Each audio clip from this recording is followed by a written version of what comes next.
Hi there, my name is Melissa Waters, and for my content area literacy lesson, we're going to be reading The Fight Between the Sun and the Moon by G.A. Seeley. Now, this is a narrative text that integrates both literacy and science standards in South Dakota.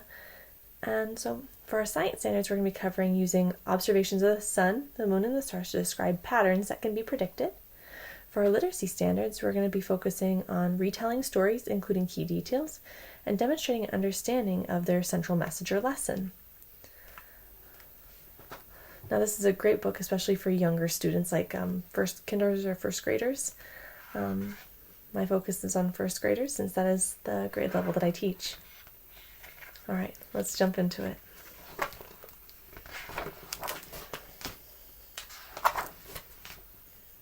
One day, Mr. Sun and Miss Moon had a fight, arguing over what was better, the day or the night. Mr. Sun said, "I shine bright and give off all of my rays, so boys and girls have daylight to play." Miss Moon said, "But I reflect all of your light, so kids can go camping and roast marshmallows at night." Mr. Sun said, "Without the day, plants would not grow." Miss Moon said, "Without the night, ocean tides would not flow."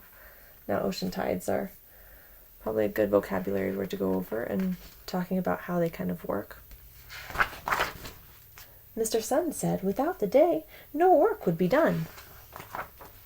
Miss Moon said, "Without the night, there would be no fun." "Where are you?" "I am right here."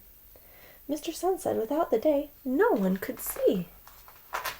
Miss Moon said, "Without the night, it would be hard to catch Z's."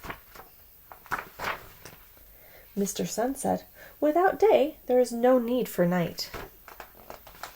Miss Moon said, "Without night, you would not need the day."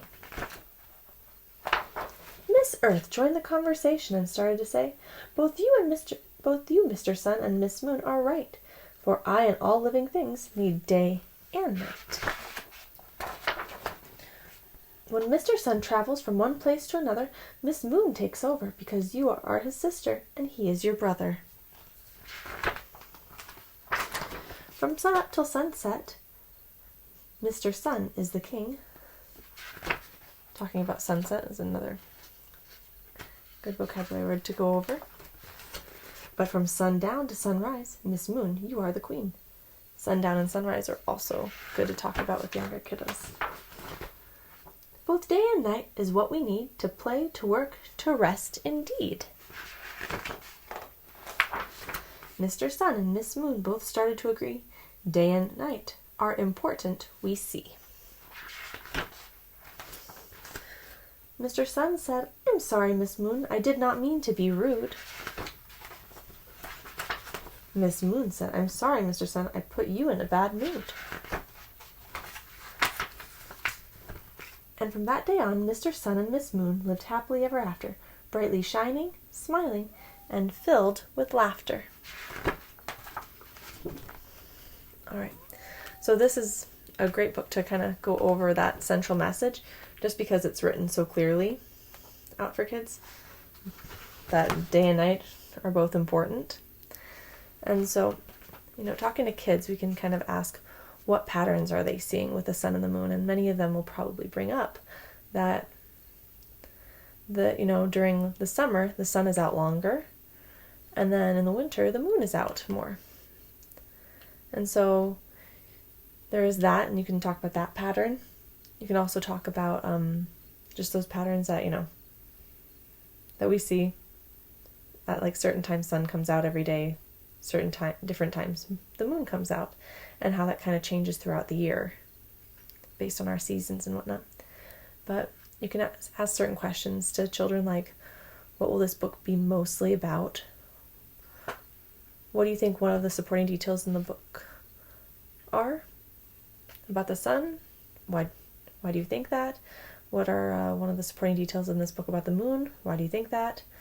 What patterns do we see that the sun causes? What patterns do we see that the moon causes? What did Mr. Sun and Miss Moon learn? And so this book is great for younger children and kind of getting them started on that science standard and talking about our patterns and whatnot. And also great for retelling stories, just because it's very